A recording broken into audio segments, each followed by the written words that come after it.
निकाह एक अहद है, एक पैमान है जो जिंदगी गुजारने का ज़ौजैन के दरमियान होता है।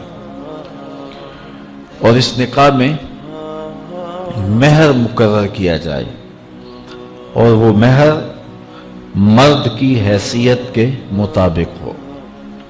हम शादी में लाखों रुपए खर्च करते हैं, लेकिन जब महर की बारी आती है तो उस वक़्त हमें 32 रुपए और 10 आने याद होते हैं, जबकि इतने पैसे तो बच्चा भी नहीं लेता। और ये महर हक के बुदा है, ये औरत का हक है। तो ये कुशादगी के साथ हक के महर पेश करना चाहिए और औरत का हक है। 2 गवाहों का मौजूद होना और फिर निकाह एलानिया होना चाहिए।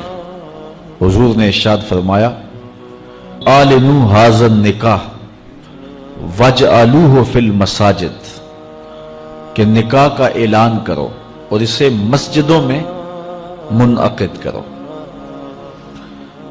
निकाह के ऐलान के जो मकासद हैं वो बच्चा बच्चा जानता है, ताकि जब ज़ौजैन चलेंगे आएंगे कहीं बैठेंगे तो लोगों को पता होगा कि इनका निकाह हुआ है, कोई शक की नज़र से नहीं देख सकेगा।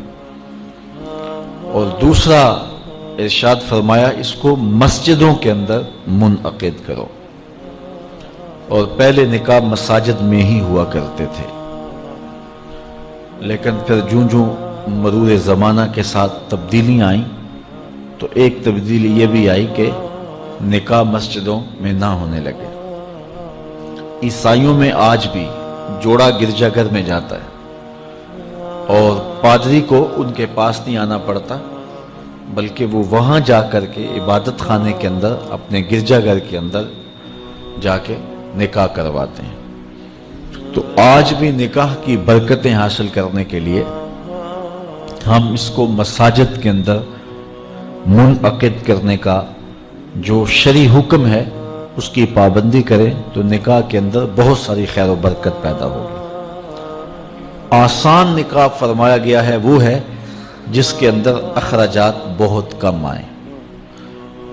हमने निकाह को मुश्किल बना लिया हुआ है और इसके साथ इतने लवाजमात पैदा कर दिए गए हैं कि इस जमाने के अंदर बदी आसान हो गई है और निकाह मुश्किल हो गया है।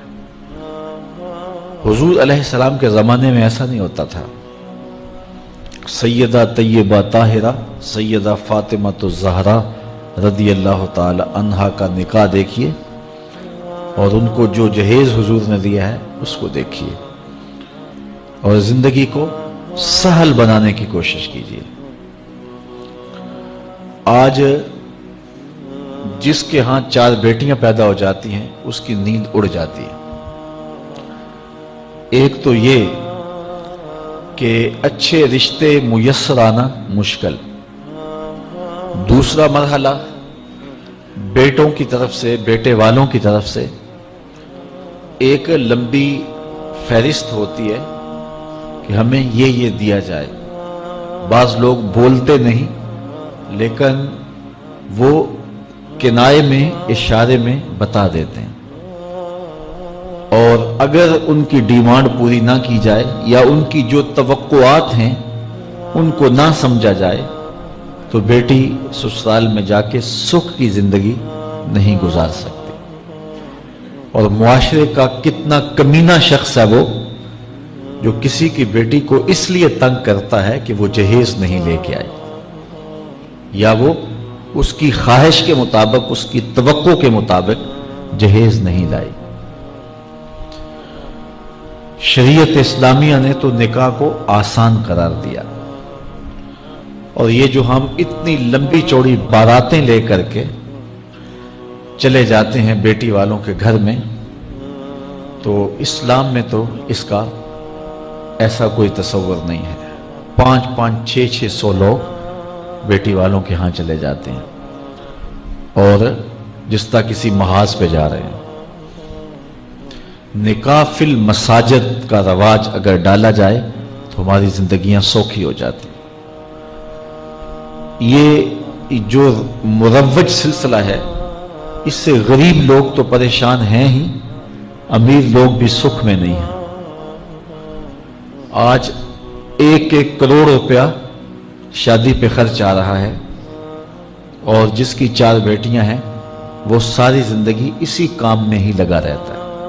और गरीबों की जिंदगी तो अजीरन है। गरीब की बेटियां सुगड़ हैं, समझदार हैं, संजीदा व मतीन हैं, पढ़ी लिखी हैं, खूबसूरत हैं, खूबसूरत हैं, लेकिन उनके रिश्ते कबूल इसलिए नहीं किए जा रहे कि उनके पास देने के लिए कुछ नहीं है। और अब एक सिलसिला चला जहेज फंड का और इज्तिमाई शादियों का, तो शायद किसी के लिए इसमें तस्कीन हो, लेकिन मैं तो एक मर्तबा ऐसी तकरीब में गया हूं तो दुखी होकर आया हूं। हर शख्स का अपना मिजाज होता है, मुख्तलिफ तंजीमात, मुख्तलिफ लोग गरीब बच्चियों की इज्तिमाई शादियां कर रहे हैं। तो मैं एक तकरीब में मुझे खींच के कुछ लोग ले गए।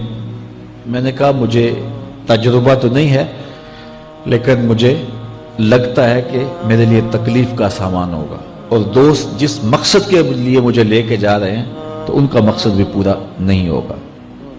ऐसा ही हुआ। एक हॉल में 15 से 20 बच्चियां थीं और दूसरी जानब 15 से 20 बच्चे थे, और उनके मेहमान, उनका हुजूम था, और स्टेज के ऊपर जो कुर्सियां लगी थी उन पर मुखय्यर हजरात बैठे हुए थे जिन्होंने सरमाया लगाया और जहेज फंड दिए, और तंजीम के लोग आके अपनी कारकर्दगी बयान कर रहे थे। तो आखिर में उन्होंने मुझे कहा कि हम आपसे कुछ सुनना चाहते हैं। तो मैंने बैठे बैठे कहा कि मैं दुआ कर देता हूँ, लेकिन उनका असरार बढ़ा। तो मैंने माइक पे आके कहा कि इंसान की जिंदगी में 3 मौके होते हैं जिस दिन वो मेहमान खुसूसी होता है, और सब लोगों की नजर उसी के चेहरे पे होती है। एक जब वो पैदा होता है तो काला कलोटा भी हो तो सारी बस्ती उसका मुंह देखने आती है, और उसे बहनें चांद कह के पुकारती हैं, चाहे उसका रंग गहरा स्याह क्यों ना हो। दूसरा मौका इंसान पर उस वक्त आता है जब वो दूल्हा बनता है, तो सारे लोग उसी को देखते हैं और वो निगाहों का मरकज होता है, और चीफ गेस्ट वही होता है। और तीसरा वक्त उसके ऊपर तब आता है जब वो चिट्टा लट्ठे का लिबास पहनता है, तो सारा शहर उसका मुंह देखने आता है। तो मैंने कहा इन गरीब लोगों से आज तुमने ये हक भी छीन लिया। आज मुखय्यर हजरात को ऊपर बिठाया और इनको नीचे बिठाया हुआ है, इसलिए कि ये गरीब हैं, और किसी के चेहरे के ऊपर मैंने कहा खुशी के आसार नहीं नजर आ रहे, उदासियां हैं, और इतने लोगों को इनकी गुर्बत का गवाह बना रहे हो। एकदम सुकूत तारी हो गया हाल पर, चूंकि मुझसे वो कुछ ऐसी बातें सुनना चाह रहे थे जिससे उनको दाद मिलती। मैंने कहा तुम्हारे जज्बे अपनी जगह पे, लेकिन काश के रात के अंधेरे में इन बेटियों के माँ बाप को तुमने कुछ पेश किया होता और ये अपने घर से रुखसत होती तो अर्श वाला रब बड़ा राजी होता। लेकिन बुरा करे नुमाइश का कि हमने उन बेटियों का तमाशा लगा दिया।